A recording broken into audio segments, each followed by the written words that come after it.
Ja, goejoen alliëren bij deze Open Up Live. Mensen goejoen alliëren hier in de sale. Beter kies je een vrouw. Dat is het thema van Joen op deze dag van de Riedsverkiezings in Lauwert, Zuidwest-Friesland, Waardhoek, neem maar op. Bijna de helft van Friesland kind naar de stembus. Hier in Lauwert dus ek. Maar wat komt bij op die plakken is dat er volle minder vrolijke meidoggen in de politiek als mooie dat doggen. En nu schakel ik even over op het Nederlands, want we hebben ook mensen hier in de zaal die het Fries niet machtig zijn. We hebben even gekeken naar het aantal gasten en dan zien we toch dat het grootste gedeelte van de gasten het Fries niet verstaat. Omdat we ook graag willen dat zij kunnen meepraten, zal deze uitzending in het grotendeels in het Nederlands zijn. Maar het maakt er niks uit, als je Fries praten willen, kind dat natuurlijk gewoon. Dat joot helemaal niks. En, maar net te fanatiek. Want voor het witte is er weer een bus vol mensen uit de Roorne staat hier op wij hinnen. Dus doch het even een beetje mij koor. En nou ja, het is zo. Hier naast mij staat een jonge dame die ik even ga voorstellen. Het is Tessa. Tessa, welkom dat je er bent. Leuk dat ik er ben. Ja. Dankjewel. Ik heb wel eens op een vrouw gestemd. Dat is mijn ervaring. Maar jij hebt veel meer ervaring met het thema stem op een vrouw. Kan je er iets over vertellen, iets over jezelf? Ja, dat klopt. Ik ben teamlid van de stichting Stem op een Vrouw. En dat is een stichting die zich inzet om meer vrouwen in de politiek te krijgen. En hebben jullie ook succes? Nou, ik denk het wel. Afgelopen landelijke verkiezingen hebben we een campagne gevoerd om juist op de vrouwen te stemmen die lager op de lijst staan. En nou, ik durf toch wel te zeggen dat onder andere 2 GroenLinks kandidaat-Kamerleden daardoor, terwijl ze lager op de lijst stonden, een paar mannen van hun plek hebben afgewipt. En die zitten nu in de Tweede Kamer, waaronder Isabelle Dix, jullie misschien wel bekend. Ik merk dat je het vol genoegen zegt, dat belooft nog wat. Bedankt voor alle kennis ook die je meeneemt. Voor de mensen thuis. Wij hebben hier van Joen, voordat wij live online weer hebben we even een lieds onderziekje houden. Haar mensen met de telefoon indrukt. En een van de vragen was, in 1 woord, waarom zijn er minder zitten, dat is een domme zin, maar waarom zitten er minder vrouwen in de politiek? Iedereen kon 1 woord invullen. Daar staat heel groot seksisme. Wie heeft seksisme ingevuld? Want dat moeten mensen zijn. Dan ga ik daar gauw even naartoe. Want dan mag dat wel even uitgelegd. Leg uit. Ja, ik heb seksisme ingevuld omdat ik denk dat dat toch een soort voortdurende invloed is, waardoor op allerlei vlakken vrouwen minder in mannenberoepen terechtkomen. En dat geldt ook voor de politiek. Dus je zegt het nu zelf, je noemt politiek een mannenberoep? Nou, het is van oudsher natuurlijk oorspronkelijk een mannenwereld geweest. Gelukkig is het nu al lang niet meer zo. Maar als je kijkt naar topfuncties, dan hebben vrouwen moeite om daar hun plek te veroveren. En het heeft vaak te maken met een mannencultuur. En de mannencultuur is een lichte vorm van seksisme. Kunnen vrouwen ook seksistisch zijn? Jazeker. Vrouwen zijn ook mensen, namelijk. Goed, nou, daar leren we nog eens wat. Er staat ambitie. Wie had dat ingevuld? Ambitie. Dan gaan we hier eens even kijken. Waarom?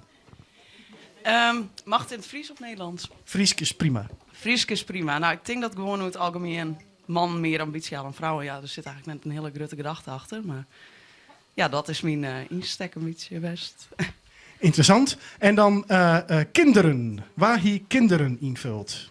Dat moet in je west hebben, want ja, het stiert er jongens. Dus kijk eens. Kinderen, waarom?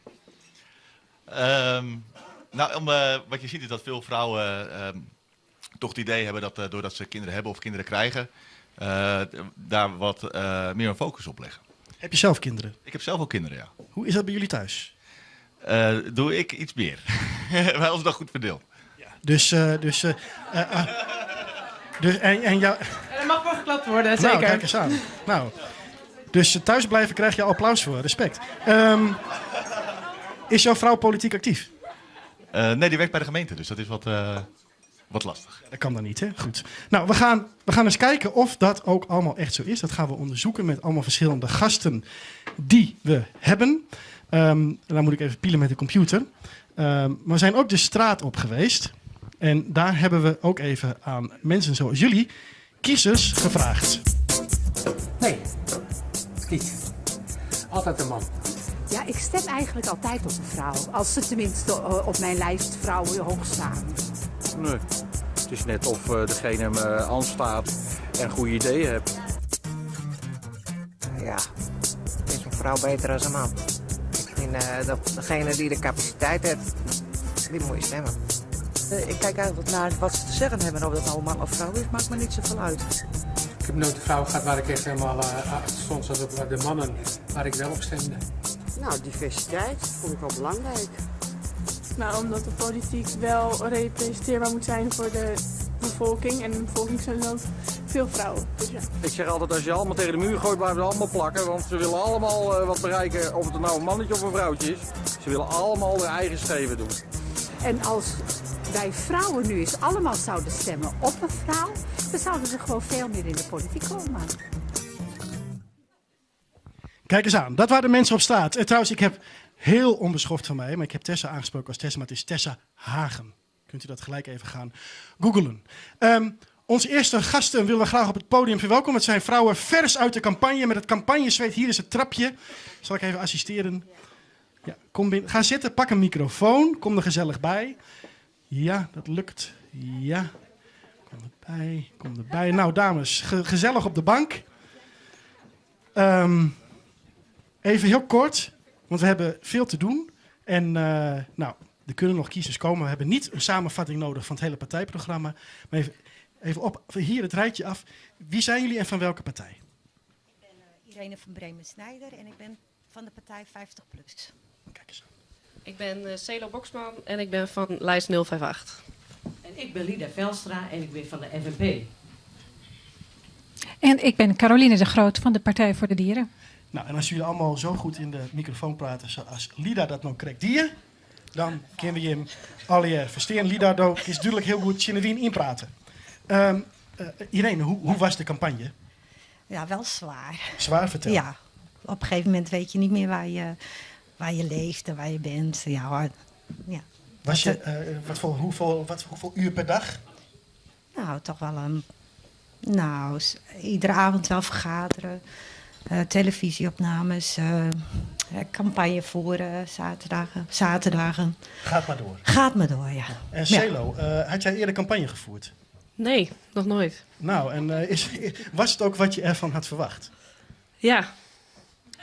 Nou, oké. Ja. Dat is mooi. Ja. En wat had je verwacht? Heel veel drukte, maar daar waren we eigenlijk wel op voorbereid. En daar hebben we echt ook naartoe gewerkt met elkaar. En nou ja, die drukte, dat is ook echt, dat is zo geweest. Ja. Lida. En ik neem aan dat jullie het ook hartstikke druk hebben gehad. Maar Lida. Ja, wij hebben het heel druk gehad, maar ik vind dit altijd de mooiste tijd van de hele rietsperiode. Ja, want, dit is zo'n prachtige tijd. Ik heb het al haast 4, nou voor langer. Ik denk dat ik het al 24 hier mooi maken ga. Ja. En het is echt de mooiste tijd. Ik heb de leukste dingen van. Ja. En het is alleen nog, het is heel dreig. Ik heb maar 's nachts een paar uur gesliepen. Ik ben morgens om mijn man vragen, wat is Stuart Partij? Want dat weet ik dus helemaal niet meer. Nee. Maar ik denk, ik ook, nou, vannacht weten we het, hoop ik alle keer. En dan denk ik dat we misschien mommen, maar ik denk Lida. net, want het programma van morgen is ik alweer vol, maar dat we het Lida, misschien iets wij jaren dat je geen moeite hast om het wit te nemen. Nee, helemaal niet. Nee. Is het voor jou ook makkelijk op stritten als vrouw? Hè? Op stritten gebeurt het campagnevieren, hè? Of in de wieken, of in het dwarpen, of op de markten. Is het ook makkelijker als vrouw om contact te maken met de mensen op stritten? Ja, het is volstrekt geen belemmering. Ik heb nog nooit het probleem ondervonden dat ik als vrouw minder ben dan de man. Want bij u is het altijd zo dat de vrouwen liekevoller te vertellen hebben dan de mannen. En ik denk dat wij heel makkelijk als vrouwen contact krijgen. Ga alleen nog maar een beetje naar het bejaardenhuis. Ga maar even met de bejaarden aan de thee. Je krijgt de mooiste verhaal. En dat zullen man waarschijnlijk net zo gauw wel. Maar daar hebben wij als vrouwen. Ik viel me binnen de partij. Wij krijgen alle ruimte, alle mooie werking. Ja. Nou, net voor niks dat ik al haast 24 jaar kandidaat op uw lijst wezen mij. Dus uw vrouwen krijgen bij u genoeg ruimte. Ja. De Partij voor de Dieren. Ik ga even chargeren. Kan het zijn dat die een grotere vrouwelijke aanhang hebben dan een mannelijke aanhang? Dat zou kunnen, maar ik ben altijd heel voorzichtig om stellige uitspraken te doen. En dat is een beetje mijn juridische achtergrond. Ja, nou dat belooft nog wat. Maar wij zijn natuurlijk wel de emancipatiepartij van Nederland. Ja, en merk je ook... Dat ik graag nog toelicht. Als Nee, maar we gaan... Ja, dat klopt. Maar we partijprogramma's hoeven vanavond niet te herhalen. Nee. Even over de partijsamenstelling. Hè? Ja. Vrouwelijke partijleider, vrouwelijke fractievoorzitter, een vrouw in het Europese parlement. Ik wil nog wel even doorgaan hoor. Maar is het dan ook soort zoek soort? Dus een partij waar veel vrouwen op stemmen, hebben ook veel vrouwen in de vertegenwoordiging? Ja, dat zou misschien wel kunnen. Ik denk ook dat de Partij voor de Dieren een vorm van politiek bedrijven nastreeft die afwijkt van de traditionele vorm van politiek bedrijven. En die is natuurlijk tamelijk masculien. Nou, interessant. Tessa. Nou, ik was wel benieuwd of jullie zelf stemmen op vrouwen ook belangrijk vinden. Dus bijvoorbeeld, stem je vaak op een vrouw? Ik heb altijd, zolang dat ik stem, maar altijd bewust op een vrouw stem. Ik om meer vrouwen de kans te krijgen om in de politiek in. Ik heb dus nog nooit op een man stemd. Zeg ik nooit van. En Celo, hoe is dat voor jou? Nee, ik heb vanaf het moment dat ik mocht stemmen, heb ik eigenlijk altijd gekeken van wie spreekt mij aan en wie zegt de dingen waar ik achter sta. Dus dat is altijd verschillend geweest. En was het voor jou als vrouw zijnde, want we kunnen wel vaststellen met elkaar dat er over het algemeen veel meer mannen in de politiek zitten dan vrouwen. Was het voor jou een extra motivatie om jezelf kandidaat te stellen, om toch die balans recht te zetten? Nee, niet om meer vrouwen in de politiek te krijgen, maar meer voor mezelf en voor mijn eigen doel, wat ik altijd voor ogen heb gehad. Ja, puur persoonlijke overwegingen. Was dat voor jou wel een overweging? Ja, ik stem natuurlijk al jaren Partij voor de Dieren. En dat waren eigenlijk alleen maar vrouwen. Dus ik stemde alleen al daarom steeds op een vrouw. Maar dan mijn eigen kandidaatstelling. Ja, ik moet zeggen, dat is wel het eerlijke verhaal. Ik had mij gemeld als lijstduwer, maar ik ben gevraagd als lijsttrekker. Andere vrouwen ook die ervaring hebben? Dat ze gevraagd zijn om Irene, waarom hebben ze jou gevraagd? Nou, ik was in februari op de campagne van 50PLUS ben ik bij de tent geweest en heb met Jan Waterlander gesproken, statenlid. En die vroeg of ik ook interesse had om in de gemeenteraad, met de gemeenteraadverkiezing mee te doen. Dus ik ben gaan meelopen. En ik denk, ja, ik vind het wel wat. En ik ben natuurlijk 50PLUS en ik was een vrouw en ze wilden een vrouw erbij hebben. Dus dat kwam dan heel goed uit. Maar ben je dan een beetje de excuusvrouw, Irene? Excuusvrouw? Nee. Nee hoor. Waarom hebben ze jou dan gekozen? Nou, waarom ze mij gekozen hebben? Ja, ik was de enige vrouw die overbleef. Dus, Jij was de beste. Ik was de beste. Nee, de bovenste beste.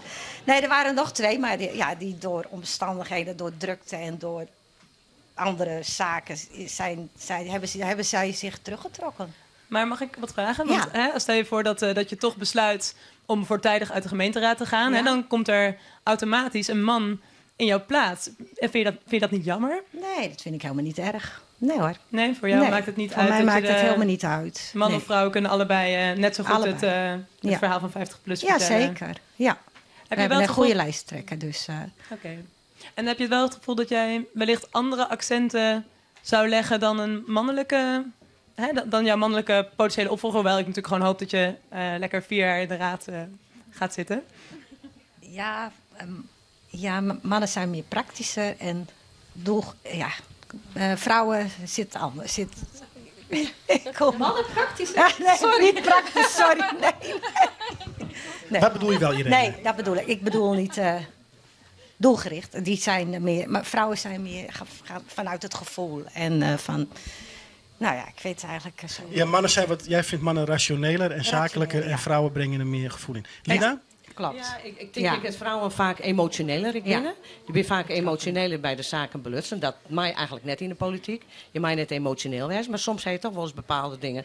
Dan denk ik, dat denk ik dan toch oers dan mijn mannelijke collega's. En dan hebben we het er even over en dan krijg ik toch mijn zin. Dus wat dat betreft dat verbaast mij niks.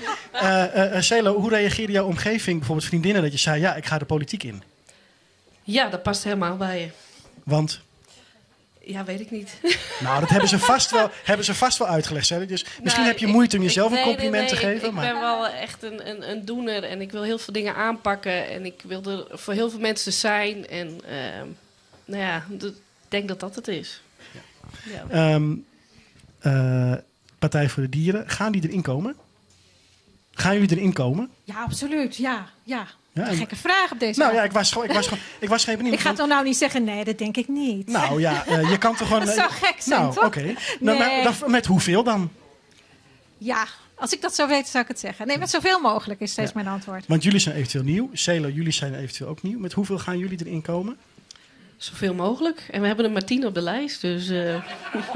Oké, 10 is ongeveer 10.000 stemmen, hè? Ja.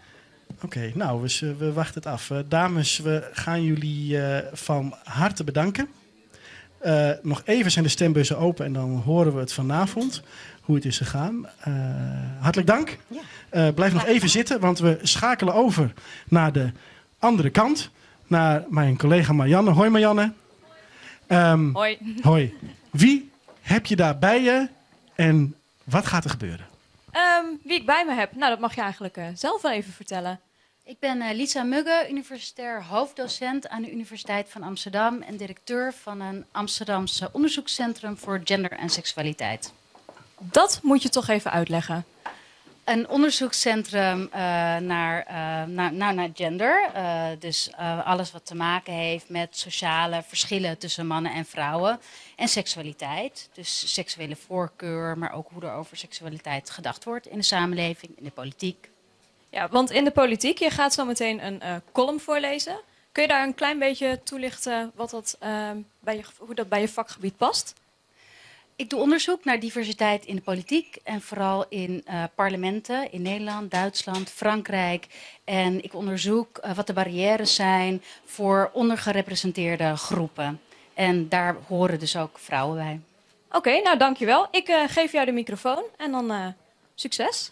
Dankjewel. Het is een opkomende trend. Mannelijke linkse politiek leiders kiezen expliciet voor een gelijke genderbalans in het kabinet. Trudeau in Canada, Macron in Frankrijk. Nederland gaat niet mee in deze trend. De genderbalans op de meest invloedrijke posities is laag en stijgt nauwelijks. Gender is een bijzaak. Het gaat immers om de beste mensen vinden, zo stelde Rutte onlangs. Helaas vraagt Rutte en velen met hem zich niet af bij de benoeming van witte mannen, of dat wel de beste mensen zijn. Wat zou het geweldig zijn als kwaliteit en niet mannelijkheid een hoofdselectiecriterium zal worden. Maar eerst, waarom is genderdiversiteit eigenlijk belangrijk in de politiek? Onderzoek laat zien dat een democratie dan beter functioneert. Bovendien presteren gemengde teams beter. En worden stereotypen bijgesteld. En het is natuurlijk gewoon een kwestie van sociale rechtvaardigheid. De helft van de samenleving bestaat immers uit vrouwen. Bovendien draagt het bij tot het politiek vertrouwen, acceptatie van verkiezingsuitslagen en worden er onderwerpen ingebracht die anders over het hoofd worden gezien. Ten slotte wordt de pool van potentiële kandidaten groter als vrouwen actief worden gerekruteerd. Want nu blijft veel vrouwelijk talent onbenut. Hoe is het met de cijfers nu? 44% van de ministers en staatssecretarissen zijn vrouw. En daarna gaat het naar beneden. 36% in de Tweede Kamer, 31% in de Eerste Kamer, 28% in de gemeenteraden, 20% onder de burgemeesters en 21% onder de wethouders. 2 observaties. Er is een duidelijk verschil tussen het lokale en het nationale niveau. En er zijn hele duidelijke verschillen tussen partijen. Allereerst, lokaal. Waarom is het percentage vrouwen in de gemeenteraden nou zo laag? Eerste reden is hele laag instroom. Maar 31% van de verkiesbare plekken gaat naar vrouwen. En bovendien is de gemeenteraad niet erg aantrekkelijk voor vrouwen door de kleine financiële vergoeding en moet er dus deeltijd naast gewerkt worden. Tweede reden, er is een hele hoge uitstroom. Er is veel vrijwillig vroegtijdig vertrek, ofwel vrouwen worden lager geplaatst bij de volgende verkiezingen. Tweede observatie, verschillen tussen partijen. Lokaal zien we dat GroenLinks en de PvdA de meeste vrouwen in de gemeenteraden hebben, 36%. Daarna gaat het naar beneden. Nationaal niveau zien we een vergelijkbaar patroon. Partij van de Dieren 60% vrouwen, GroenLinks 58% vrouwen, PvdA 50% vrouwen. Het zijn dus vooral de linkse partijen die een relatief hoog percentage vrouwelijke vertegenwoordigers hebben. Hoe komt dat eigenlijk? Linkse partijen hebben meer ideologische aandacht voor gendergelijkheid. Er is een sterke invloed van feministische en of vrouwennetwerken die het thema op de agenda houden. Ze maken vrouwen zichtbaar en ze lobbyen vrouwen. En ze dragen lijstjes aan. Dus ze zeggen van, hé, moet je eens opletten, die daar, die is goed. Rechtse partijen hebben meestal geen vrouwennetwerk. Ze hebben geen ideologie als het gaat om gendergelijkheid. En uitingen over vrouwen of gender worden vooral gebruikt om een anti-immigratie of anti-islam agenda te propageren.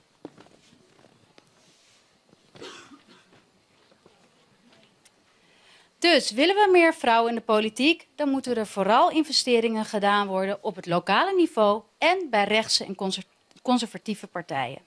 Ten slotte, vrouwen zijn geen homogene groep. Vrouwen zijn divers. Een linkse vrouw zal meer gemeen hebben met een feministische man dan met een rechtse vrouw. Een inclusieve democratie vergt dat vrouwen van alle politieke kleuren vertegenwoordigd zijn. Standpunten van conservatieve vrouwelijke politici over vrouwen zullen door feministen zeker niet worden toegejuicht. Maar daarvoor is het politiek. En bij politiek hoort een debat des te inclusiever, des te democratischer. Lisa Munther, dankjewel.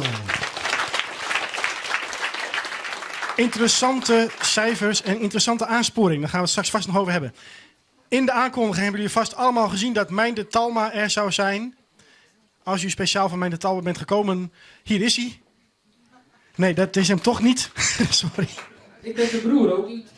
Nee, maar Casanova, Meinde is er niet. Nee, die zit het probleem met de vrouw. Ja, dat klopt dus. Ja, vandaar. Stond in de krant. Dus, ja, klopt. Heeft in de krant gestaan. Even Leien Meid Wief. Fijn dat jullie er zijn. We hebben hier de jonge Bosverzand en de Casanova. Al jaren... Wat zegt u? Fijn ook dat jij er bent. Ja, bedankt. En jullie gaan voor ons zingen. En jullie eerste lied gaat over wie? Over Angela Merkel. Ja. En mogen mensen meezingen? Ja, graag. Ja, want de tekst loopt mee op het scherm. Dames en heren, een daverend applaus voor de Casanova en de jonge Bosfazant. Dank u wel. U bent nu al een fantastisch publiek. Wie Duitsland zegt, die zegt Europa. En wie Europa zegt, zegt Angela. Oh Angela, als bondskanselier. Maak jij al vele jaren goede sier. Oh Angela, in de wereld voor razernij. Hou jij tenminste nog je hoofd er heel goed bij. En Angela, met rust en fatsoen. En een beetje bedachtzaamheid is het hoe jij ons door moeilijke tijden leidt. We weten allemaal, het is crisis. Het is crisis, niet alleen in de EU, maar ook met ISIS. Ook met ISIS, niemand weet hoe hij met de vluchtelingen moet. Alleen Angela, ja, die weet dat goed. Oh Angela, in de wereld voor razernij. Hou jij tenminste nog je hoofd er heel goed bij. Mijn Angela, met rust en fatsoen. En een beetje bedachtzaamheid. Weet jij hoe je ons door moeilijke tijden leidt. Als ze komen met zoveel, dan kan Angela dat niks schelen. Niks schelen, want zij wijst ons dan een goede les. Wir schaffen das, ja, wir schaffen es. Oh Angela, in de wereld voor razernij, want jij houdt nog je hoofd er heel goed bij. Mijn Angela, met rust en fatsoen en een beetje bedachtzaamheid is het hoe jij ons door moeilijke tijden leidt. Oh Angela, in een wereld vol razernij, hou jij tenminste nog je hoofd er heel goed bij. Mijn Angela, met rust en fatsoen. En een beetje bedachtzaamheid is hij, duw jij ons door moeilijke tijden leidt. Moeilijke tijden leidt. Ja, dank u wel. Dames en heren, geweldig. U bent een fantastisch publiek. Jacco, bedankt. Mooi. En het goede nieuws is, kom de microfoon omhoog en op de bank, mannen. En het goede nieuws is, ze komen zo meteen nog een keer terug. Met ook weer zo'n fantastisch meezingen. Tessa, kom erbij. Het is nu tijd voor ons volgende rijtje lokale politici. Dus komt u maar op het podium. We hebben het over alle dames, de dames van het CDA, D66, VVD, Paul GroenLinks. Geef ze even een applausje. Ook keihard campagne gevoerd. Ga lekker zitten, pak een microfoon. Als het goed is zijn er genoeg microfoons. Hilde, je mag hier zitten. Nou, Hilde heeft de telefoon nog in de hand. Die verwacht elk moment meneer Pechtold aan de lijn natuurlijk. Ja, je weet ons wel af te leiden deze avond, Jacco. Vertel. Ja, wij zijn eigenlijk met de neus in de verkiezingen. Ja. En dus ik wil eigenlijk iedereen oproepen. Stem op een vrouw. Als het nog moet, dan bij voorkeur nu direct. Ja, er is nog een half uur. En precies, doe dat dan nu, bij voorkeur. Bedankt voor deze oproep. Dankjewel. En fijn dat je me ook onpartijdig houdt. Ja, nee, ik was toch ook vooral even benieuwd voor wie jullie niet kennen. Ik bedoel, dat jullie toch even kort vertellen hoe je heet en van welke partij je bent. Goedenavond, ik ben Petra van de VVD. En wil je ook in de microfoon hou hem zo vast, dan kunnen we iedereen goed verstaan. Ik ben Femke van Paul GroenLinks. Ik ben Hilde Tjerema, lijsttrekker voor D66. Ik ben Fokelien van der Meulen en ik ben van het CDA. Welkom. Ja, Fokelien, we wilden eigenlijk gelijk even met jou beginnen. Want jij staat op nummer 2 van het CDA, inderdaad, hier in Leeuwarden. En ik begreep dat Friso, jullie lijsttrekker, vanochtend op jou gestemd heeft. Waarom? Ik las het ook. Wat zeg je? las het ook. Ja. Gefeliciteerd, die stem heb je sowieso binnen. Ja. Maar waarom stemmen die op jou? Ik denk omdat ik een vrouw ben. En een tweede vrouw. En dat vond ik een leuk gegeven. Maar ik zou zeggen, vraag het Friso. Ja, Friso, veel beter. Ja. Die vraag is niet voor mij. Waarom? Meneer Friso, zegt u het maar. Omdat het een topvrouw is, inhoudelijk. En ook gewoon super wie ze is als persoon. Ontzettend veel aan heb. En omdat ik maar 1 stem ook mag uitbrengen, het liefst had ik gewoon alle 30 van het CDA aangekruist. Dat mag niet. Dus een compliment aan het hele team middels een stem op Fokelien. En bedankt. Maar als ze zo fantastisch is, ik vraag het toch maar even aan jou, Fokelien, want jij zit hier op de bank en Friso staat daar. Waarom ben jij dan eigenlijk geen lijsttrekker? Ja. Nou, het is, kijk, je gaat gewoon naar een sollicitatiecommissie. Je schrijft een brief als je een verkiesbare plek wil. En die bepalen uiteindelijk op welke plek je komt. En zou het wel eventueel jouw ambitie zijn? Absoluut niet. Ik had totaal geen politieke ambitie. Tot Dan januari, heb je februari, dat ik misgegaan. nog maar net in de raad zit. Maar juist omdat ik weer onder de mensen kom. Dus bij het volk, waar ik al die verhalen hoor, bij allemaal wijkteams, bij politie, bij, nou noem maar op. Daar waar het gebeurt en daar waar je de verhalen hoort die nodig zijn om goede politiek te voeren, kreeg ik daar zoveel energie van dat ik daarom gesolliciteerd heb. Ja. En niet om het CDA naar een nieuwere hoogte te stuwen hier in Nou, dat was niet mijn eerste gedachte. Maar wel de partij waar ik al sinds mijn 19e lid van ben en een warm hart toedraag. En die als familie voelt en waar ik me thuis voel. En wat zou jij dan zelf willen veranderen op het moment dat je straks in de raad zit? Ziet dat er goed uit overigens? Ik denk dat wij vanavond 2 zetels voor het CDA moeten erin zitten toch nog? Of minimaal. Oké, en minimaal. Als je dan zo meteen weer daar plaatsneemt, wat gaat dan jouw inbreng zijn? Nou, kijk, op dit moment is het niet aan mij. Want we gaan eens kijken hoeveel zetels krijgen we en wie zitten dan allemaal in die nieuwe fractie. En dan gaan we met elkaar kijken waar onze talenten en kwaliteiten liggen. Waar we goed in zijn. En daarom vind ik het moeilijk ook van deze avond. Dat zal ik je eerlijk zeggen. Het gaat steeds om man-vrouw. Maar we hebben bijvoorbeeld als CDA bij de bovenste 10 4 vrouwen. Dus het is eigenlijk 50-50. En wat ik dan mis in dit verhaal over het vrouw zijn, dat een vrouw niet alleen op een plek staat omdat ze vrouw is, maar bijvoorbeeld ook omdat ze andere talenten heeft. We hebben binnen onze lijst gekeken naar diversiteit. Hè? Wie komt uit een dorp? Wie komt uit de stad? Dus ik vind het zo beperkt als je alleen hebt in deze discussie over man-vrouw. Nou, laten we het dus verbreden. Hilde. Stiest zeker als het debatten binnen werd een soort pers is, komen de fractievoorzitters van de partijen. Best tot soms de enige dame die erbij is. Bijvoorbeeld. Dat klopt. Ja. Denkst u dat als er meer vrouwen in de gemeente zitten zoen, dat het dan echt oors om takje in dat er oors praat worden zoen? In de gemeente? Nou, ik denk het net. Hoe is dat net? Nou, wij praten terug in een soort rioolheffingen, hondenbelasting,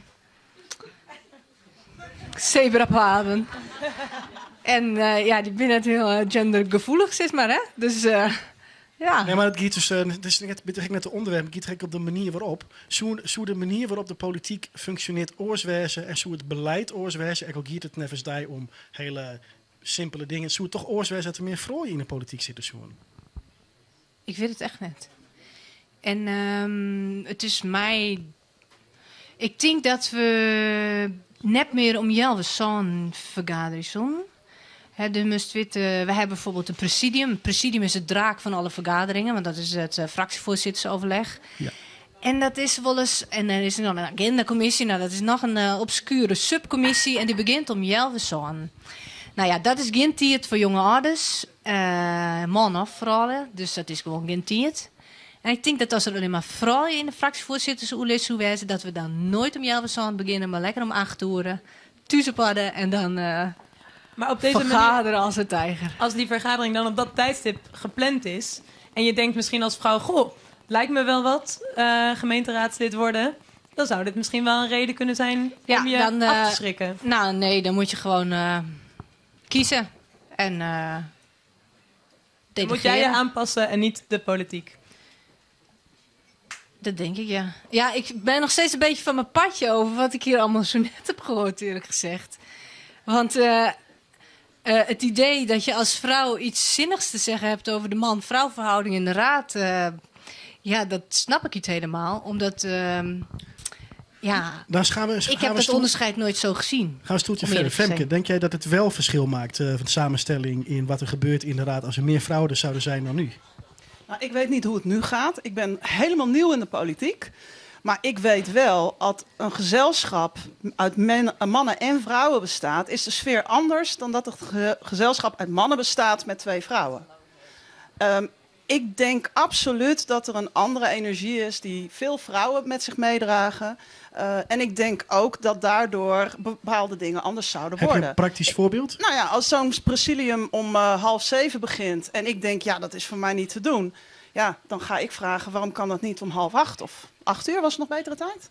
Weet je, dan kun je toch proberen om dat te veranderen. Juist.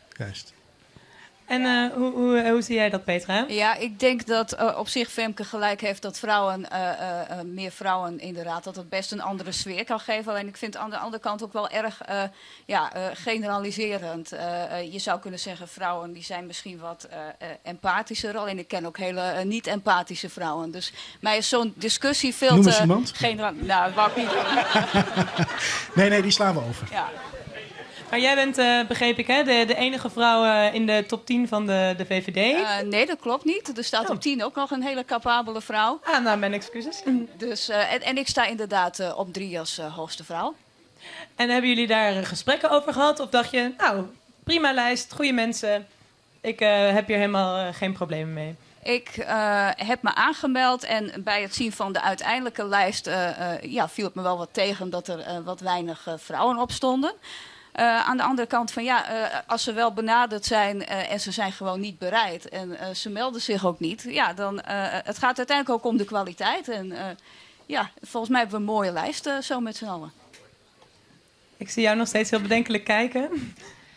Ja, nou, binnen D66 is het totaal geen issue geweest, moet ik eerlijk zeggen. En ik ben sinds 2012 dus fractievoorzitter en nu lijsttrekker voor de D66. En ik heb daar ook niemand over gehoord. En dan ga je natuurlijk ook niet vragen. Je gaat natuurlijk niet vragen, vind je het erg dat ik een vrouw ben? Ja, ik sta wel op 1, maar het ging zo. Dus bij D66 zijn ze al post-gender. Jullie zijn het al gewoon helemaal voorbij. Het is echt gewoon een non-issue al bij jullie. Ja. Dan, we hebben dus post-gender als moderne term. Hoe noem je dat? Post-gender. Post-gender, ja. Sorry. Nog een andere term die veel speelt. Millennials, hè? De kids van nu. Hoe vindt u het een verantwoordelijkheid? Of beter nog, ook niet. Hoe ga je nou die generatie inspireren om net als jou de politiek in te gaan?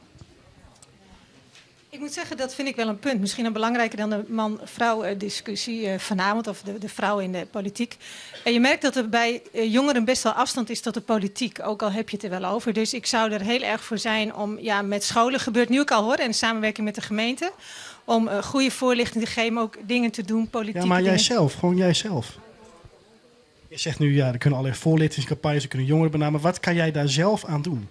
Oh, ik kan zelf ook in gesprek gaan met jongeren. En dat heb ik ook gedaan. Ik had op een gegeven moment mbo-jongeren bij me thuis. Want dat zijn vrienden van onze kinderen. En die zeiden, nou, hoe denkt het CDA eigenlijk over eieren zoeken... en dat er nu drones zijn en hoe dat beter kan? Nou, ik zei, weet je wat? Ik nodig een CDA uit. En dat heb ik gedaan. En ik had 8 mbo-jongeren om tafel die echt denken... wat is politiek? Die doen niks voor ons. En die gingen met deze meneer in gesprek. En we hadden een heel leuk uur waarin allemaal ervaringen werden uitgewisseld. Dus dan heb je een soort huiskamerpolitiek, maar betrek je jongeren er wel bij. Ja, Peter, daar zou ik voor gaan. Peter, jij wou nog wat toevoegen? Ja, wij hebben in de campagne heel veel hulp gehad van onze jongeren, van de JOVD. En de voorzitter van de JOVD is ook een vrouw, zit hier vooraan, Marit. En voldoende hoop voor de toekomst, denk ik. Dus eigenlijk maak je geen zorgen. Je denkt, bij de VVD, daar komen de jonge vrouwen die politiek actief willen worden. Die komen vanzelf bovendrijven. Komen vanzelf bovendrijven. We moeten niet achteroverleunen natuurlijk, maar gewoon actief onze talenten betrekken. En Femke, hoe zie jij dat? Denk je dat jonge vrouwen misschien meer rolmodellen nodig hebben om te zien van... onze minister-president is dan wel een man en alle andere minister-presidenten voor hem... We hebben nooit een vrouwelijke minister-president Nee, gehad, precies. Maar het zou natuurlijk leuk zijn op het moment dat je meer vrouwen in de politiek ziet... dan wordt dat ook iets, is natuurlijk, ik ben niet helemaal neutraal... is dat iets waar je als jonge vrouw misschien van kan denken... dat kan ik ook bereiken. Ik denk dat het heel belangrijk is dat we het wel aan de kaak stellen. Ik denk dat het ook heel belangrijk is dat we benadrukken... onze Tweede Kamer had tot 2006 niet zoiets als een zwangerschapsverlof. Dus voor een partij was het riskant om een vrouw neer te zetten hoog. Want als die vrouw zwanger werd, dan had je een gat. Want er was geen mogelijkheid tot vervanging, want er was geen zwangerschapsverlof. Nou ja, dat zijn dingen, dan hebben we het over 2006, beste mensen... Dan denk ik, als dat soort dingen duidelijk zijn... als je kijkt naar vrouwen in het algemeen... en het is in het algemeen... er zijn gelukkig een heleboel uitzonderingen. We zijn met een heleboel vrouwen hier. Maar dan moet er toch heel veel veranderen? Want tot nu toe is het nog niet gebeurd. Nou, noem dan eens iets. Wat moet je dan voor maatregel nemen? Want het willen is wat anders dan het doen. Ik ben niet voor quota, want dat doet mij onmiddellijk aan dieren denken. Ik ben heel duidelijk voor actief benaderen. Ik denk... maar dat is toch wel gebeurd ook? Nou, niet genoeg. Ik denk dat dat niet genoeg is. Dus vrouwen hebben eigenlijk gefaald? Nee, vrouwen hebben niet gefaald. Maar die hebben niet actief genoeg benaderd. Ik vind het wel erg negatief, als ik maar zeg. Wij hebben bijvoorbeeld in Leeuwarden een vrouwelijk Tweede Kamerlid namens de VVD in de Kamer. Aukje de Vries. Aukje de Vries. Dus, namens Paul GroenLinks ook. Precies. Dus dat zijn toch wel positieve dingen. Het moet ook niet te negatief hier zijn met z'n allen. Nou ja, ik zeg het omdat de verhouding dus nog steeds scheef is. En ik was gewoon benieuwd of dan nog meer benadrukken en zeggen dat je het wilt... of dat eigenlijk wel gaat helpen, of je niet toch wat anders nodig hebt. Hilde? Ja, dus ik denk diversiteit is heel belangrijk. Heel diversiteit in de raad, in de algemene zin.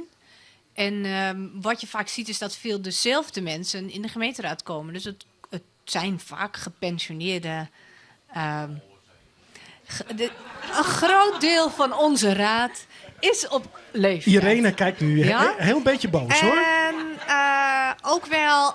Want die hebben ook wel wat te zeggen. Veel mensen werken bij de overheid. Dus weinig ondernemers. Weinig mensen die gewoon bezig zijn met overleven... en dus niet in de gemeenteraad gaan zitten. Dus in algemene zin is diversiteit natuurlijk hartstikke belangrijk. Dus alleen het punt is, denk ik, en dat steekt me een beetje... je focust het nu zo op één kenmerk... dat het eigenlijk een beetje idioot is om te zeggen dat daar het grootste probleem ligt. Nee, eigenlijk als ik goed naar je luister, zeg je sowieso is het te moeilijk voor een grote groep mensen om actief te worden in de politiek. Ja, en er wordt een bepaalde taal gebezigd, het duurt lang. Dus het is voor heel veel mensen staan er gewoon tot afstand toe.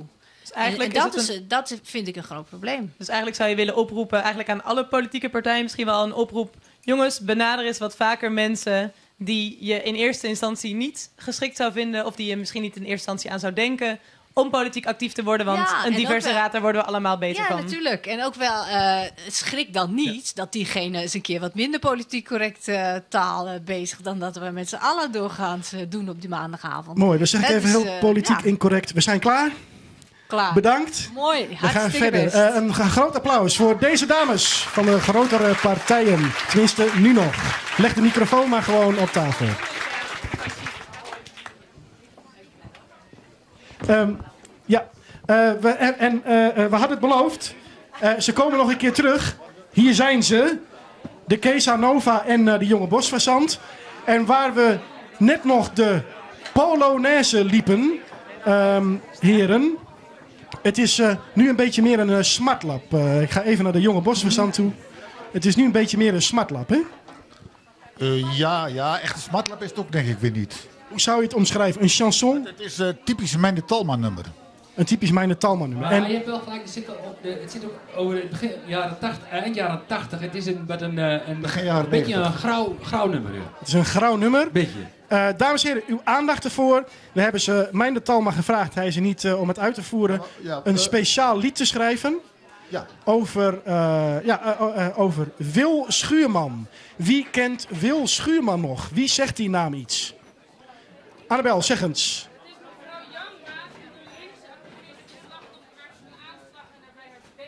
Wil je het nog één keer herhalen?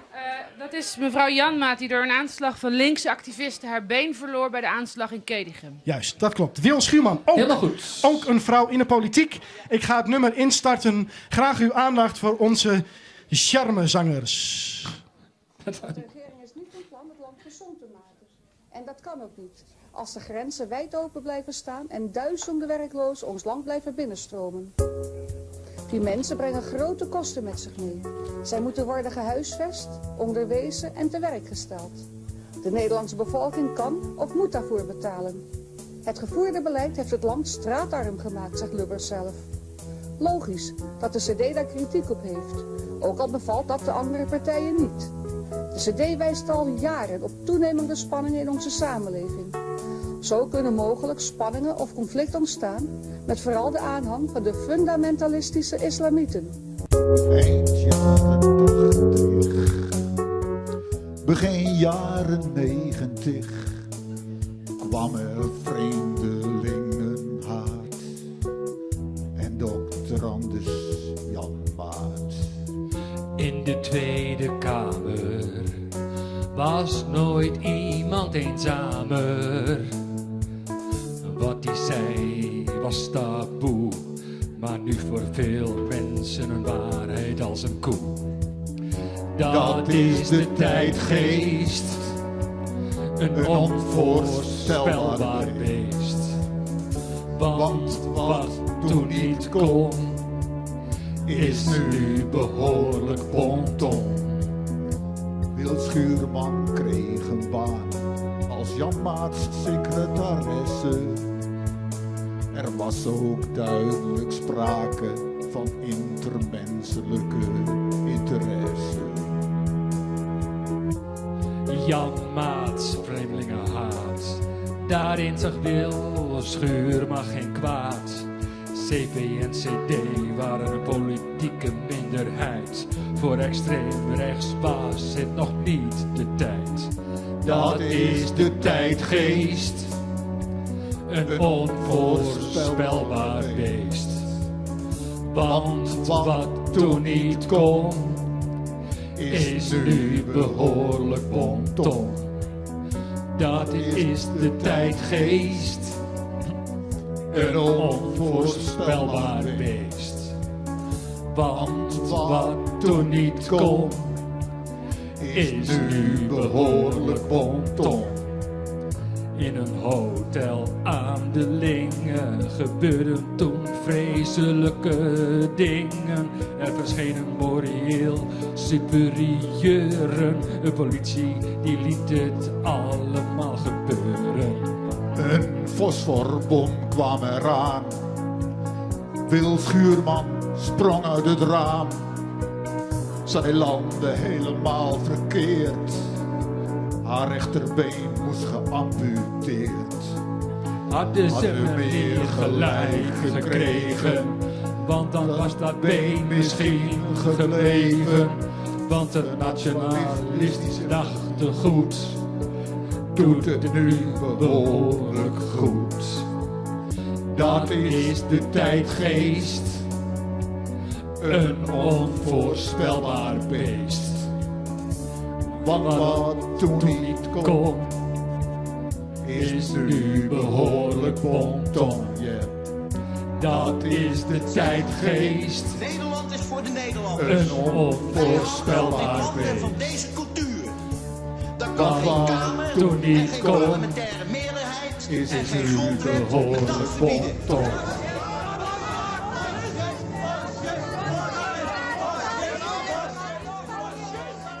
Jan Maat. Zo waarlijk helpen mij God almachtig. Het was een schok. Het feit dat het voor het eerst in het parlement een extreemrechtse partij kwam. Voor het eerst sinds de NSB, kun je zeggen. Het was een schok.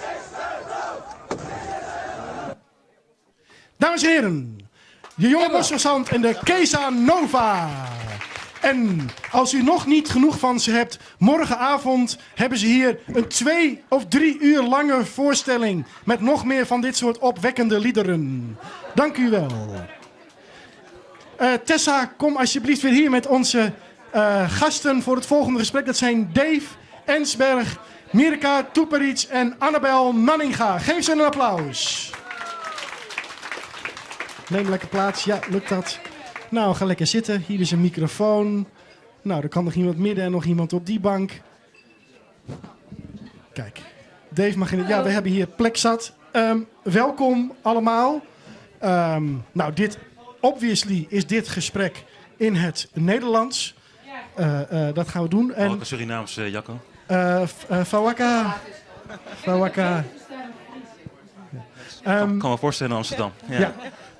Goed, we gaan even heel kort jullie door middel van een filmpje even kort voorstellen. Het woord zegt het al een beetje. Ik vind dat vrijheid echt het hoogste goed is dat we hebben. Dat klinkt misschien een beetje hoogdravend, maar ik zie dat aan alle kanten toch wel enigszins onder vuur liggen. Ja, voor u zit de lijsttrekker van Forum voor Democratie Amsterdam. We gaan de verkiezingen in met deze jongen op nummer 1.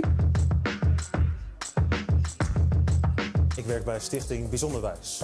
Een stichting voor 7 scholen voor speciaal onderwijs in Midden-Brabant.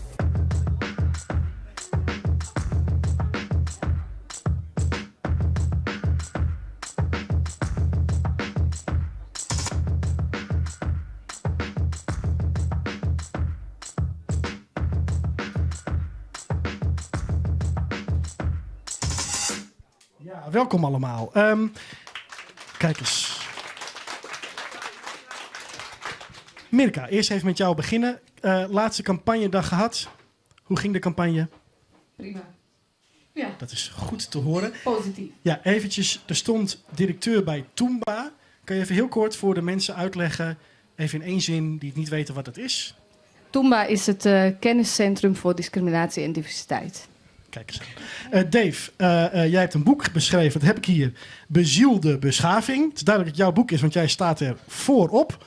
Kan jij, ondanks dat je er, even kijken, 200 pagina's aan hebt besteed, in 1 zin even zeggen wat een bezielde beschaving is? Het is een boek geschreven vanuit feminine waarden. Het gaat over nabuurschap, om het goed Nederlands woord te gebruiken. Hoe we vanuit liefde met elkaar verbonden kunnen zijn in een prachtige multiculturele samenleving. Ja, dat noemen wij nabuurschap. Daar hebben we een Fries woord voor. Dat kan je vanaf nu aan menen. Dat heet Mienskip. Gemeenschap Mienskip. Annabel. Hoi. Columnist, vrijheidsfundamentalist, zoals het bij De Slimste Mens werd genoemd. Ja. Maar ook politica tegenwoordig. Ja, aspirant. Ja, Lijsttrekker Forum voor Democratie in Amsterdam. Ja, ja. En ik vond het in je aankondigingsfilmpje wat je op de webcam had gemaakt, zei je, deze jongen gaat het doen. Ja. Waarom deze jongen niet? Waarom niet deze meid gaat het doen? Ja, het is gewoon een beetje spraakgebruik, deze jongen. Trouwens, heel even nog. Ik vond het echt heel erg stuitend om ontzettend grappig te gaan doen over een vrouw die een aanslag heeft overleefd. Wou ik er even bij zeggen. Ik begreep niet helemaal wat daar het punt van was, maar dit terzijde. Punt gemaakt, dankjewel. Annabel, er wordt echt... jij schrijft heel veel en zegt heel veel. Ja. Maar over jou en het Forum voor Democratie wordt ook ontzettend veel gezegd en geschreven. Ja. En zo zijn er mensen die zeggen dat bijvoorbeeld jouw partijleider Thierry Baudet een seksist zou zijn. Dan heb jij hem vast van dichtbij meegemaakt. Kan je dat eventueel voor ons ontkennen of bevestigen? Nou, laat ik het zo zeggen. Je stelt deze vraag aan de vrouwelijke lijsttrekker van de enige stad in Nederland, de hoofdstad van Nederland, waar deze partij aan de gemeenteraadsverkiezingen meedoet. Dus ik denk dat de vraag stellen haar beantwoorden is in dit geval. Kijk eens aan, want je zegt anders, als het zo was geweest, had hij mij nooit uitgekozen. Wel nee. Ja. Ik ben in ieder geval geen excuustrus dan, als het al een seksist zou zijn. Nee, maar dat zou jij volgens mij ook wel heel snel doorhebben. We hebben even aan de hand, we willen het gesprek even insteken aan de hand van 3 korte filmpjes. En we beginnen even met een filmpje over waar ook al een lied over ging, Angela Merkel. Madam Chancellor, after your brave intervention, do you consider yourself a feminist? Interesting reaction.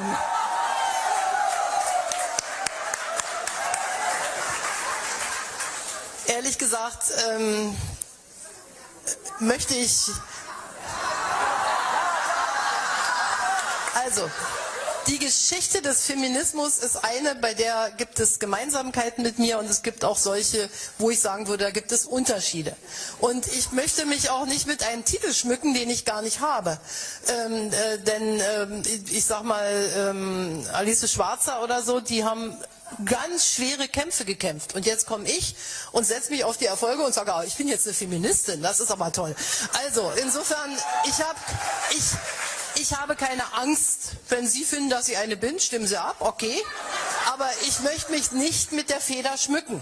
So. Does anybody on this panel consider herself a feminist? Let's... Hands up. Who's considering herself a feminist on the panel? Nou ja. Ach ja, zegt mevrouw Merkel. Een curieus gezelschap. We zagen mevrouw Lagarde van het IMF. We zagen Ivanka Trump. En wie goed keek, zag ook nog even Maxima zitten. Die ook niet haar hand opstak bij bent u een feminist, ja of nee? Annabel, moet je een feminist zijn om als vrouw de politiek in te gaan?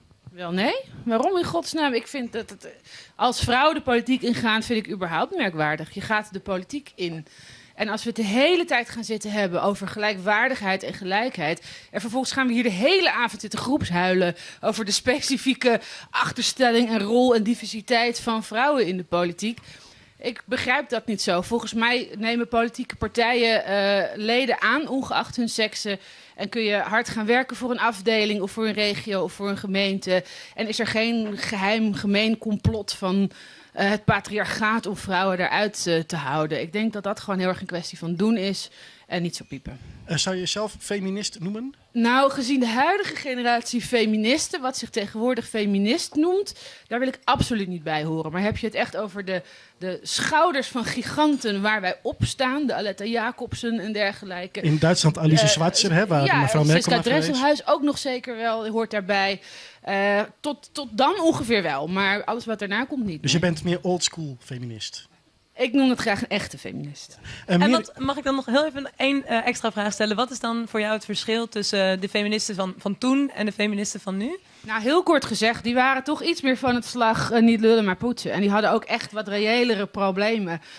Die waren als enige Aletta Jacobs op de universiteit, waar ze ook nog werden weggepest. Weet je, nu kan je gewoon een medicijnenstudie doen. Het blijft een zware studie, zal ik niet not a walk in the park. Maar het is natuurlijk tegenwoordig zo dat vrouwen het echt niet meer zo zwaar hebben. En veel meer klagen dan die vrouwen die zo hard moesten ploeteren. Ja, duidelijk. Mirka, jij bent directeur van een kenniscentrum over diversiteit. Dus hoe zou je op Annabel willen reageren? Vind jij het belangrijk om als vrouwelijke politicus wel feminist te zijn, ja of nee? Nou, ik ben het deels eens met Annabel, hoor. Wij hebben het lang niet meer zo zwaar zoals het vroeger was. Maar ik wil niet zeggen dat de strijd gestreden is. Zolang wij nog steeds niet evenveel verdienen als de mannen. Zolang wij nog steeds seksistisch bejegend worden. Zolang wij niet... dat blijft zo. Je kan niet ontkennen dat je als vrouw seksistisch door mannen bejegend wordt. Dat is nog steeds aan de orde van de dag. We hebben net MeToo-campagne gehad. En daar blijkt het wel degelijk uit. Maar ik zeg niet dat wij het dat we nog zo moeten vechten zoals het vroeger was. Alleen maar strijd is niet gestreden. Ja, zou jij jezelf een feminist noemen? Nou ja, ik schrok even dat Annabel zegt van feminist van deze tijd ben ik niet. Nou, ik ben juist wel van deze tijd feminist. Inderdaad, ik ben niet diegene die moet strijden om op school te mogen blijven. Maar ik ben wel een feminist die strijdt voor de gelijke rechten van mezelf, maar ook voor mijn dochter straks. Oké. En Dave, jij schrijft, je zei net, ik heb mijn boek, die heb ik echt geschreven vanuit feminine waarden. Dus dan ben ik benieuwd, jij bent een man. Kan je als man een feminist zijn? Dat zou in theorie kunnen. Maar en in de praktijk? Nou, ik ben pas wel bescheidenheid in dit opzicht. Ik vind dat de termen als feministen, dan moet je wel reserveren voor vrouwen, naar mijn idee. Wat ik wel vind, dat je gewoon gelijkheidsstrijder kunt zijn. Ongeacht diversiteit, op welke basis dan ook. Kun je strijden voor gelijkheid of gelijkwaardigheid. En nou, mijn naam is Dave Ensberg-Kleikers, om een voorbeeld te noemen. Ik heb de naam van mijn vrouw aangenomen als tweede naam 7,5 jaar geleden bij onze bruiloft. Omdat ik dacht aan de voorkant, in eerste instantie dacht ik, zij gaat gewoon mijn achternaam aannemen. Dat was een automatisme bij mijn ten huwelijksvraging. Maar toen later dacht ik, waar komt die gedachte eigenlijk vandaan? Dat is een enorme onderwerping van de vrouw aan mijn superioriteit. Maar er ging wel een automatische gedachte in mijn hoofd op. En toen dacht ik, dat moet echt anders. En krijg je daar veel reacties op? Ja, vooral in Amsterdam. Met de vraag of ik getrouwd ben met een man. Dat is niet het geval. Ik heb een prachtige Limburgse vrouw. En zij heeft nu Kleikers-Ensberg, ik het Ensberg-Kleikers. Gelijkwaardigheid, gelijk oversteken met name. En toch laten zien dat je bij elkaar hoort als man en vrouw. Ja, ik vind het heel romantisch. Dankjewel. En heel, heel schattig. Maar ook als je het puur hebt, dus niet over jou persoonlijk, maar puur maatschappelijk. Ook hele zinloze symboolpolitiek. Ik heb even ook wat cijfertjes. Voor mij is het heel zinvol. Voor mij is het heel zinvol. Dat zeg ik niet voor jou persoonlijk. Maar als we het echt hebben over emancipatie. Even heel je naam is ook je identiteit. CBS-cijfertjes. 2016. 4,4% van de mannen is lid van een politieke partij. 2,8% van de vrouwen is lid van een politieke partij. Zelfde onderzoek. 14,6% van de mannen geeft aan zeer geïnteresseerd te zijn in politiek. Tegen 7,1% van de vrouwen. Ja, maar dus je ziet dan een heel accurate representatie van partijlidmaatschap vertaald naar bestuursfuncties, naar gemeenteraden, naar burgemeestersposten. Daar is geen achterstelling. Als die samenstelling van die partijen 50-50 zou zijn, dan heb je gelijk. Maar ze zijn geen lid. Nee, het is een masculine cultuur in de politiek die het weerhoudt om met meer feminine mensen, die kunnen trouwens zowel mannen als vrouwen zijn, en ook mensen met een andere culturele achtergrond, die zijn wat femininer van oorsprong, om zich ook thuis te voelen in die politiek. Het is harder, er is minder sprake van dialoog, van debat. Het is bestuur, er moet gewerkt worden. Het is niet om thee te drinken. Het gaat om het vertegenwoordigen van de samenleving vanuit gedeelde waarden die we in de samenleving gemeen hebben. Ga als je straks verkozen bent, ik gun het je van harte. Ga op zoek naar de verbinding met andere partijen om samen iets te betekenen voor Amsterdammers in plaats van ik wil graag gelijk halen. Dan ga je niks meer bereiken voor de Amsterdammers. Het gaat nu even om man-vrouw issues. En als jij ziet dat er gewoon uit een pool van 100 mensen, 50 vrouwen zijn en 50 mannen, dan verwacht je dat er een gelijk aantal ministers, gemeenteraadsleden uit voorkomt. Als dat niet zo is en je streeft toch naar een 50-50 vertegenwoordiging in bestuursfuncties, hebben vrouwen dus geen gelijkwaardigheid, dan hebben vrouwen privilege. Wat een fantastisch. Ik ga je even onderbreken. Wat een fantastisch bruggetje naar ons volgende filmpje. Een bruggetje. Ja, want dat gaat namelijk over het onderwerp vrouwenquotum. Daar wordt ook wel over gesproken. En daar hebben we 2 visies op. Wij vinden dat vrouwen op basis van eigen kwaliteiten de top behoort te bereiken. Ik zou me als vrouw zwaar ondergewaardeerd voelen als ik wist dat ik die topbaan heb bereikt dankzij een quotum. Hoe zit het dan met je zelfwaardering? In de nieuwe Kamer komen waarschijnlijk 53 vrouwen. Ja. Dat is terug naar 20 jaar geleden. Ja. Dat is ook niet de helft wat we graag zouden willen zien wellicht. Ja, het is Hoe kan een dat derde. nou? Het is iets meer dan een derde. Dat is al heel wat. Toen ik in de Kamer kwam zaten we met 17 vrouwen. Hè, dus er is wel iets veranderd. Maar het gaat langzaam. En ik vind dat hier politieke partijen natuurlijk zelf ook op achtzaam moeten zijn. Maar moeten we niet als oudere, wijzere vrouw binnen de VVD zeggen... jongens, we gaan gewoon wel zo'n quotum doen. Klaar, basta. Nou, laat ik zeggen dat ik zo langzamerhand zover ben. Maar de partij is nog niet zover, hoor. Kijk eens aan, een vrouwenquotum. Mirka, het vrouwenquotum. Zou dat een oplossing zijn om rigoureus en met grote stappen ervoor te zorgen dat er meer vrouwen in de politiek zitten en dat we een betere representatie hebben? Nou, dan wil ik toch wel een andere VVD-vrouw citeren, Nelly Kroes. Die heeft gezegd, zonder vrouwenquotum was ik hier niet. En waren mijn kwaliteiten niet zichtbaar geweest. Dus ik denk wel degelijk dat vrouwenquotum wel een middel zou kunnen zijn. En dan niet om vrouwen voor te trekken, maar om vrouwen de kans te geven om de kwaliteiten te laten zien. Aan de andere kant denk ik, als wij nou naar kwaliteit zouden kijken, was dat quotum niet eens nodig geweest. Want je gaat me niet zeggen dat mannen per definitie beter zijn dan vrouwen. En als je nu kijkt naar de samenstelling van de ministers, van de top, is dat wel zo. Dus wat zeg je dan met andere woorden? Mannen zijn beter dan vrouwen, want wij kijken naar kwaliteit. En dat lijkt mij dus, of je doet een vrouwenquotum en je laat zien dat vrouwen wat kunnen. Maar het liefst zou ik bijna zeggen, gaan we naar anoniem solliciteren. En dan hebben we ook het andere probleem opgelost. En dat is de achterstelling van minderheidsgroepen in Nederland. Waarbij je dus echt naar kwaliteit kijkt. En ik denk dat je dan juist diversiteit krijgt als je naar de kwaliteit zou kijken. Maar dat doen we nu niet. Daar ben ik stellig van overtuigd. Ja, Dave, jij hebt een passage in je boek waar omdat jij bent zeg maar een soort van gescout geweest bij Twijnstra Gudde en alle andere consultantsbureaus. Daar was, die hebben misschien ook zoveel geld in de luxe om bezig te zijn met ethische vraagstukken. Want dan kunnen ze mensen voor vrij spelen. Maar daar heb je ook gepleit voor ook quota, zodat binnen het bedrijfsleven bijvoorbeeld een betere vertegenwoordiging is van de maatschappij. Omdat het volgens jou talenten wel is. Daar lees ik, dus heb je het wel over zeg maar, mensen met een andere culturele achtergrond. Maar daar heb je het even niet over vrouwen. Dus bedoel je nou zeg maar mensen met een andere culturele achtergrond eerst. En dan mogen de vrouwen nog eens een keer? Of heb ik dat verkeerd gelezen in jouw boek? Nee, dat zou je de context van die andere 200 pagina's er ook bij moeten pakken. Ik denk dat het wel erg verstandig is om te streven naar diversiteit, maar een quotum vind ik echt een teken van zwakte. Zorg ervoor dat je vanuit intrinsieke motivatie als organisatie, werkgever, maar ook als politieke partij de behoefte hebt om vrouwen daadwerkelijk aan je te verbinden. En als je dat doet vanuit een verplichting van buitenaf, vanuit de overheid die zelf totaal niet divers is ingesteld overigens, maar als die overheid jou zou verplichten om een bepaald quotum te realiseren, ga je dat alleen maar doen omdat het iemand anders moet. Een voorbeeld. Ik ben 1 keer gevraagd voor een functie, ik was 23 jaar, of ik manager wilde worden bij Rijkswaterstaat in Den Bosch. Ik woonde toen in Den Haag, ik heb niks met Den Bosch. Om voor 30 mensen leiding te geven, omdat ze een zwarte man zochten. Ja, met alle respect, maar ik heb die kwaliteiten niet. Ik heb geen verstand van Rijkswaterstaat, ik heb niks met Den Bosch. En ik had geen ervaring met leiding geven, maar ik werd toch gevraagd om die functie uit te oefenen. Ik voelde me gewoon erg beledigd. En ik vond ook een belediging voor Rijkswaterstaat op zichzelf. Ga op zoek naar kwaliteit. En tegelijkertijd is het goed dat je die motivatie hebt, maar doe het niet zo kunstmatig. Doe het die persoon niet aan.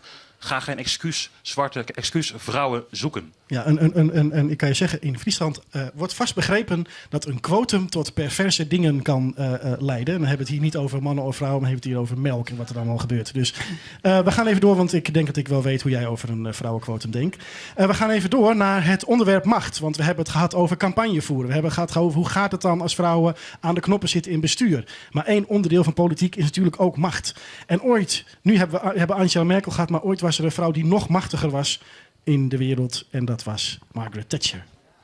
En Meryl Streep heeft haar gespeeld in een film. She had to be 10 times more prepared than any of her cohort. She had to know more about her business and their business so that she would never be caught short. She could never release tears because that would be a special sign of weakness in a woman. And as a result, she had this demeanor as being cold and controlled.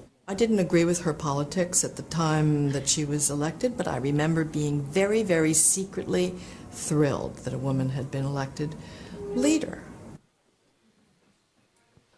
Mrs. Thatcher understood and believed that if she always talked of herself as a woman, she would be ghettoizing women. What she wanted to do was conquer everything.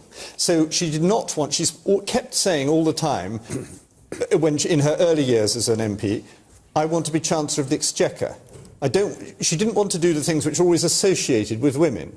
So she wanted to do the things that were not associated with women, like money, war and power. And she wanted to take over them.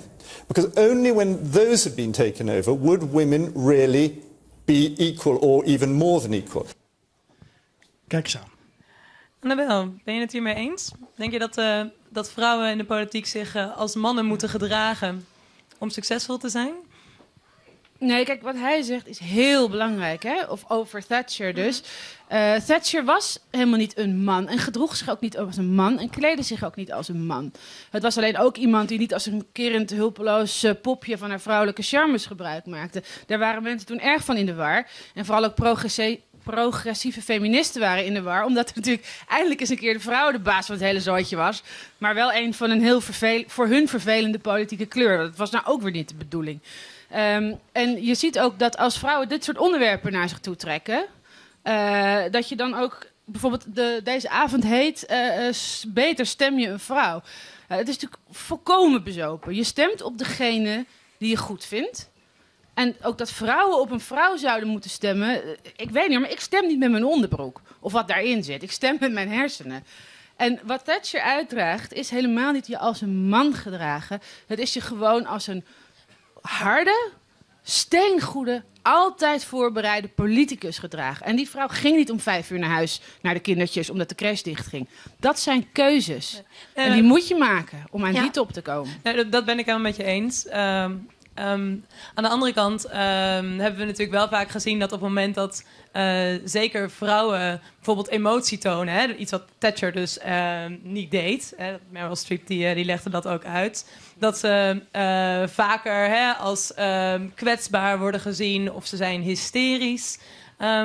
Maar ik ben benieuwd, je hebt natuurlijk ook, je werkt eigenlijk nog steeds in de journalistiek nu. Daar ben ik op zich wel mee gestopt. Ik stuur af en toe nog een opiniestukje in, maar dat is echt als politicus. Want je kan niet tegelijkertijd je brood verdienen met opinie verkoop en politiek bedrijf. Ik ben de PvdA niet. Dus dat doe ik niet meer. Nee, duidelijk. Nou goed, je hebt in ieder geval wel lang in de journalistiek gewerkt. Ja, ik heb er heel lang in gewerkt. Ik wil nog even iets over zeggen trouwens.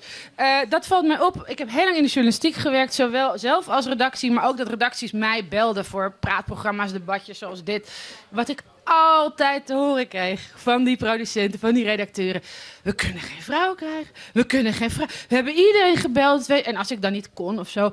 En wat is het? Vrouwen zeggen altijd, vraag het aan iedere redacteur in de media. Vrouwen zeggen altijd, oh, je kan beter mijn baas vragen. Ja, ik weet er niet echt genoeg van. Ze durven hun expertise niet te claimen. Ik heb niks om aan te trekken. Meer dan eens. Ja, maar dat is niet ervaring, want we hebben heel veel vrouwen hier op de bank gehad vanavond. Ja, gelukkig. Dus maar dit is ook echt zo'n vrouwenavondje. Maar dit dreigt alweer bijna een soort safe space te worden. Waarin we met z'n allen zitten klagen. Daar gaan we gauw wat te doen. Mirka, Thatcher, zou dat een voorbeeld voor jou kunnen zijn? Nou, haar kwaliteiten wel, maar om je als, wat ik hoor van je emoties niet te tonen, om 5 uur naar huis, naar je kinderen. Weet je, ik zie daar niet een probleem in. Het is een mannenwereld en daarom is het een probleem. Als het een inclusieve wereld. Maak nou even die gedachtenslag. Nee, dat is niet zo. Dat is niet zo, want de mannen hadden geen problemen om tot 7 uur te werken, want de vrouw was thuis. Als je dat nu zou verdelen, als dat anders zou zijn, als we een inclusieve samenleving zouden hebben, zou het geen probleem zijn om 5 uur naar huis te gaan naar de kinderen en verder te gaan om 8 uur. Het vergt een inhaalslag en anders denken. En we leven nog steeds in een mannencultuur en op zich is daar niet raar aan als je het bedenkt dat we 2000 jaar, of nou ja, hoeveel miljard jaar staan mannen aan het roer. Wij staan pas aan het begin van die verandering. En die is er nog niet. En zolang wij meeliften met de mannennormen die gelegd zijn, zal daar niks aan veranderen. Dus ook ik moet je echt complimenteren met de aanname van de achternaam. Nou, ik kan me voorstellen dat hier geen enkele man in de zaal dat kan zeggen. Nou, ik vind dat al een stap verder. Het hoeft niet, maar het is wel een stap verder. Dankjewel. Ik zou het ook heel fijn vinden als ik in de politiek zou gaan. Dat gaat overigens niet gebeuren.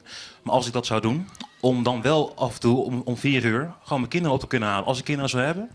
Ik wil ook als man op die manier in een feminine omgeving ook mezelf kunnen zijn. En niet altijd maar dat moeilijke prestatiegerichte cultuurtje waarin iedereen elkaar de loef af wil steken voor de beste prestaties, de meeste emoties, de meeste amendementen. Je kunt met elkaar politiek bedrijven als je gewoon jezelf plant. En als je zelf als man toevallig wat feminine waarden met je meedraagt. En je wilt graag voor je kinderen thuis zijn.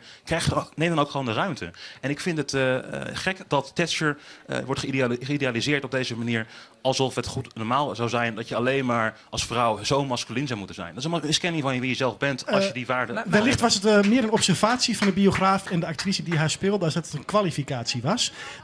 We gaan eventjes opstaan, want achterin zit onze Jasmine.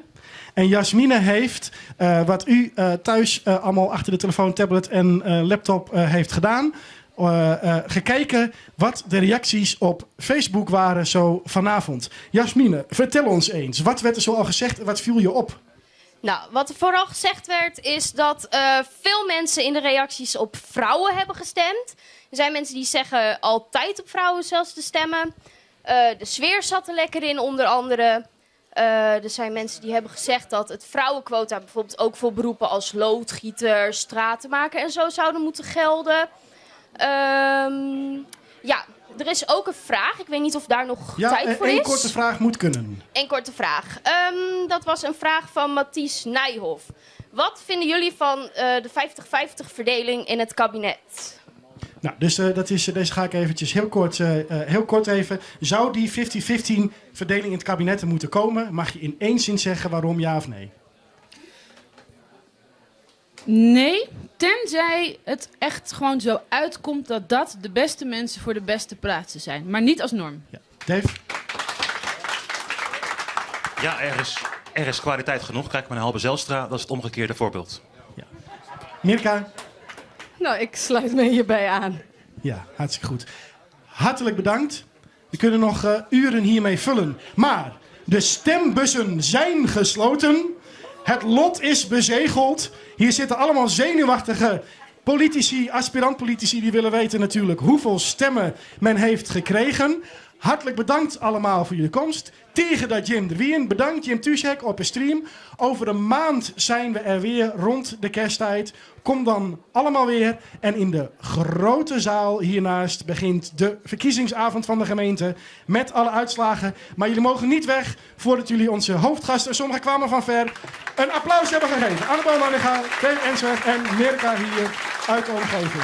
En natuurlijk Tessa. Hartelijk bedankt voor je komst. En ik hoop dat we je gauw weer zien. En jullie krijgen nog een typisch Fries cadeautje mee. Een blokkade. Nee hoor, dat krijgen jullie zo daar. Allemaal bedankt en tot ziens.